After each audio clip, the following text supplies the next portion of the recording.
Assalamualaikum warahmatullahi wabarakatuh. Hari ini Jumat tanggal 18 Oktober 2024 bertepatan dengan tanggal 15 Rabiul Akhir 1446 Hijriah. Salat Jumat di Masjid Istiqlal bertindak sebagai khotib adalah Dr. Kiai Haji Abbas Langaji MA. Beliau merupakan Rektor IAIN Palopo, Sulawesi Selatan.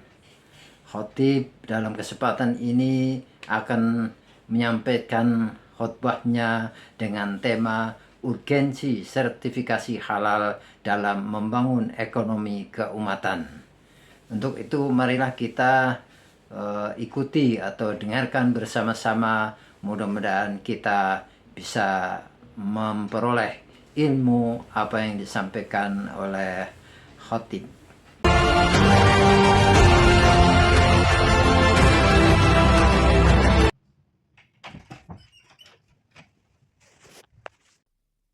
Hadirin jamaah Jumat rahimakumullah. Alhamdulillah wa syukrillah. Puji syukur kehadirat Allah Subhanahu wa taala yang telah melimpahkan rahmat dan hidayahnya sehingga kita dapat melaksanakan ibadah Jumat di masjid ini dalam keadaan sehat walafiat. Salawat dan salam semoga tercurah kepada Nabi Muhammad SAW yang selalu menjadi teladan bagi umatnya dalam segala hal, termasuk dalam mencari rezeki yang halal dan menganjurkan untuk mengkonsumsi hanya yang halal, bukan dari sisi zat atau fisiknya saja, namun juga halal dari cara perolehannya. Melalui mimbar Jumat ini, saya mengajak kita semua meningkatkan takwa kita kepada Allah Subhanahu wa taala dengan menjalankan perintah-perintahnya dan menjauhi larangan-larangannya. Di antara implementasi nyata dari ketakwaan kita adalah mengonsumsi makanan halal dan ikut menyosialisasikan program pemerintah terkait sertifikasi halal dan labelisasi halal pada semua produk yang akan dikonsumsi. Jamaah Jumat rahimakumullah, dalam Quran surah Ali Imran ayat 110, Allah Subhanahu wa taala menyebutkan status dan tanggung jawab umat Islam dalam menyebarkan kebaikan dan kebermanfaatan bagi manusia dan kemanusiaan. Kuntum khaira ummatin ukhrijat linnas ta'muruna bil ma'ruf wa tanhauna 'anil munkar wa tu'minuna billah. Kamu umat Islam adalah umat yang terbaik yang dilahirkan untuk manusia, karena kamu menyuruh berbuat yang ma'ruf dan mencegah dari yang mungkar dan beriman kepada Allah. Klausa kuntum khaira ummatin ukhrijat linnas menunjukkan pujian yang tinggi kepada umat Islam. Predikat umat terbaik ini merupakan kehormatan sekaligus tanggung jawab besar yang diberikan oleh Allah Subhanahu wa taala kepada umat Islam, karena mereka memikul misi agung untuk menyebar kebaikan dan memberikan manfaat kepada manusia dan kehidupan. Terkait kebermanfaatan terhadap kemanusiaan dan kehidupan sebagai indikator khair umat tersebut, saya memulai khutbah ini dengan ilustrasi yang sangat sederhana. Bahwa di sekitar kita ada banyak barang sisa pakai atau barang yang sudah tidak kita pergunakan, mulai dari perlengkapan kantor, perlengkapan rumah tangga, perangkat mesin, dan lain-lain. Sebagian karena masa pakai yang sudah berlalu atau karena sudah tidak lagi berfungsi seperti sedia kala, disimpan atau dibuang, yang selanjutnya kita sebut sebagai sampah. Sebagian sampah tersebut ada yang masih bisa diperbaiki, direparasi, didaur ulang menjadi barang bentuk lain. Karena banyaknya barang yang sudah tidak berguna di sekitar kita, maka sampah pun menggunung. Meskipun demikian, ternyata gunungan sampah itu justru menghidupkan banyak orang, mulai dari petugas kebersihan, pemulung, dan seterusnya.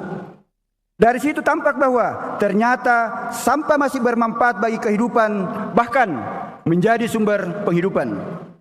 Ilustrasi yang kedua, barangkali di teras rumah kita ada pot bunga. Untuk dapat ditanami bunga, maka pot itu diisi dengan tanah yang subur, biasanya dari kompos, kotoran hewan, pupuk kandang, tanah sisa bekas pembakaran, tanah dari galian got, dan lain-lain. Dari tanah tersebut kemudian menjadi sumber kehidupan bagi kembang dan tanaman hias yang ditanam di atas pot itu. Dengan media tanah yang kotor, yang boleh jadi menjijikkan itu bagi sebagian orang, kembang yang awalnya hanya sehelai daun dan berharga murah, akhirnya menjadi bunga yang tumbuh subur dan berharga mahal, bernilai ekonomi tinggi. Dari dua ilustrasi sederhana tersebut, sekarang mari kita introspeksi diri masing-masing. Sebagai makhluk yang oleh Allah Subhanahu wa taala sudah diberi predikat fi ahsani taqwim, sebaik-baik performa. Apakah kita sudah memberi manfaat kepada diri sendiri, keluarga, lingkungan sekitar, masyarakat dan negara? Bila jawabannya tidak, maka sekarang kita harus mengakui bahwa ternyata kita tidak lebih baik dari sampah dan tidak lebih mulia dari tanah pengisi pot bunga di teras rumah kita. Bukankah sebagian sampah masih bisa direparasi atau didaur ulang sehingga menjadi layak fungsi kembali? Bukankah gunungan sampah menjadi sumber penghidupan belasan ribu bahkan puluhan ribu warga masyarakat? Bukankah tanah kotor, pupuk kandang, kompos dan sebagainya bisa memberi penghidupan bagi para pengusaha tanaman hias dan karyawannya? Manusia sebagai makhluk yang berpotensi mulia nilainya ditentukan oleh kemanfaatannya bagi hidup dan kehidupan, sehingga ukuran kebaikan seseorang adalah seberapa besar manfaat yang dia berikan kepada kehidupan dan kemanusiaan. Karenanya Rasulullah SAW mengingatkan, khairun nasi ampauhum linnas, sebaik-baik manusia adalah yang paling bermanfaat terhadap sesama manusia. Salah satu aspek kebermanfaatan umat Islam adalah dalam konteks industri halal, yaitu menyosialisasikan program pemerintah terkait sertifikasi halal. Ikhwan muslimin, jamaah Jumat rahimakumullah. Sengaja Hatib mengaitkan kebermanfaatan pribadi muslim dengan sertifikasi halal ini karena sebagian kita belum memberi perhatiannya maksimal. Padahal mengkonsumsi makanan halal merupakan ajaran dan perintah Allah Subhanahu wa taala.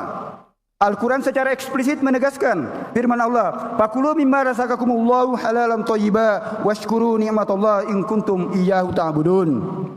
Maka makanlah yang halal lagi baik dari rezeki Allah yang telah dikarenakan kepadamu, dan syukurilah nikmatnya jika kamu hanya menyembah kepadanya semata-mata. Dalam ayat lain dikatakan, "Wa kulu mimma razaqakumullahu halalan thayyiba wattaqullaha allazi antum bihi mu'minun." Dan makanlah rezeki halal yang dan lagi baik dari apa yang telah diberikan oleh Allah Subhanahu wa taala kepadamu, dan bertakwalah kepada Allah yang kepadanya kamu beriman. Dengan ayat tersebut tegas bahwa mengkonsumsi produk halal merupakan kewajiban bagi umat Islam dan bukti ketaatan terhadap agamanya serta ketakwaan pada Tuhannya. Konsekuensinya, setiap muslim harus memiliki kepedulian dan kesadaran terhadap produk yang akan dikonsumsi. Untuk mengerti dan memastikan bahwa produk yang dikonsumsi itu halal, dan cara yang paling mudah adalah dengan mengecek apakah produsennya telah bersertifikat halal atau belum. Apakah produk itu berlabel halal atau belum. Sertifikat dan label halal tersebut memberikan informasi sekaligus jaminan bahwa bahan-bahannya, pengolahannya dapat dipastikan dari lingkungan dan sistem produksi yang bersih dan terjamin bagi kesehatan. Ikhwan muslimin, jamaah Jumat rahimakumullah.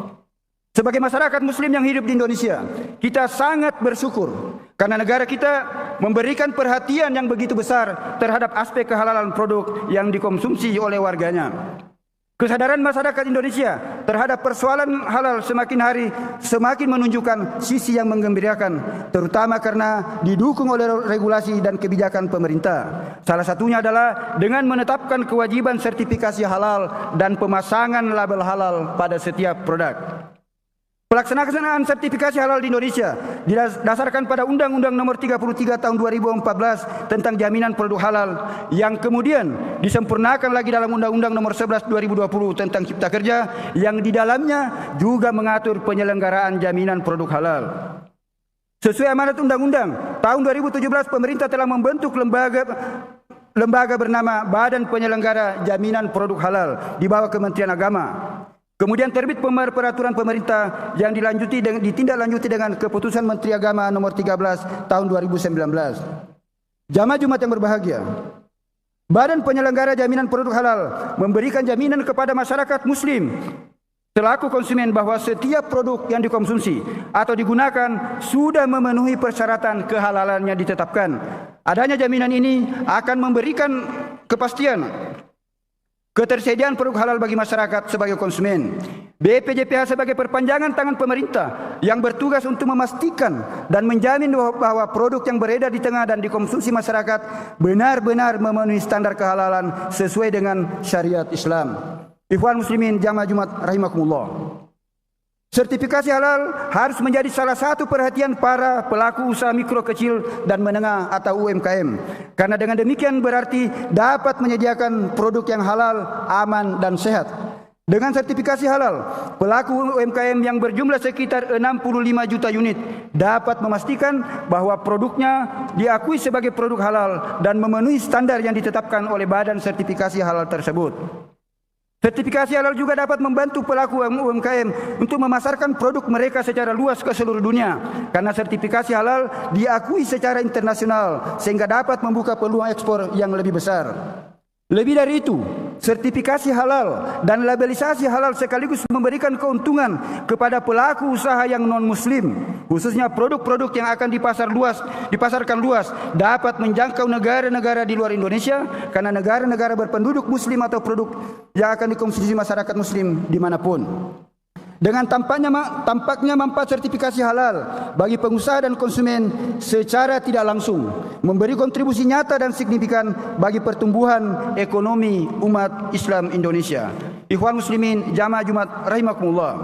Sebagai bagian dari umat ini, kita harus memberi manfaat kepada sesama muslim dengan menanamkan keyakinan bahwa produk halal adalah simbol kebersihan dan kualitas tinggi. Betapa tidak, setiap muslim yang akan mengonsumsi suatu produk melihat ada label halal, maka dengan sendirinya menghilangkan keraguan untuk memperdagangkannya atau mengkonsumsinya. Karena produk halal adalah kebutuhan semua umat manusia. Mari kita dukung cita-cita mulia ini yang selain implementasi perintah agama, sekaligus bukti ketakwaan kita kepada Allah Subhanahu wa taala dan kepatuhan kepada regulasi negara. Sebagai bagian dari umat Islam Indonesia, mari kita bersama-sama menyosialisasikan program sertifikasi halal ini. Karena sejatinya hal tersebut berdampak nyata pada peningkatan ekonomi umat. Betapa bermanfaatnya kita sebagai pribadi muslim bila melalui lisan kita, melalui media sosial kita, atau melalui jaringan kekuasaan yang dititipkan Allah Subhanahu wa taala, kita bisa mengambil peran dalam sosialisasi sertifikasi halal ini. Dengan kesadaran mendukung sertifikasi dan labelisasi halal serta ikut menyosialisasikannya, berarti kita ikut menciptakan kehati-hatian dan menghindarkan umat Islam dari kemungkinan mengkonsumsi barang yang status hukumnya tidak jelas. Rasulullah SAW mengingatkan dalam hadisnya, la ya'tiyanna 'alan nasi zamanun la yubalul mar'u bima hazal mala amin halalin am min haramin. Akan datang suatu masa di mana manusia tidak lagi peduli di mana mereka mendapatkan harta, apakah dari usaha yang halal atau yang haram. Dengan ikut menjadi bagian dari sosialisasi program sertifikasi halal sekecil apapun peran kita, maka sejatinya kita sudah membuktikan kepada diri sendiri bahwa kita bukan manusia sampah. Kita lebih baik dari tanah kompos dan pupuk kandang sebagaimana dalam ilustrasi yang Hatib kemukakan pada awal khutbah ini. Barakallahu li wa lakum fil Qur'an karim wa nafa'ani wa yakum bima fihi minal ayati wa zikril hakim. Aqulu qouli hadza wa astaghfiruhu innahu huwal ghafurur rahim.